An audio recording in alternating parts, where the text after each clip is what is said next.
Hey, how you doing, guys? I'm just showing you.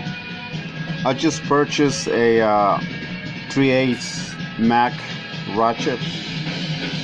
I got these snap-on sockets from second-hand store.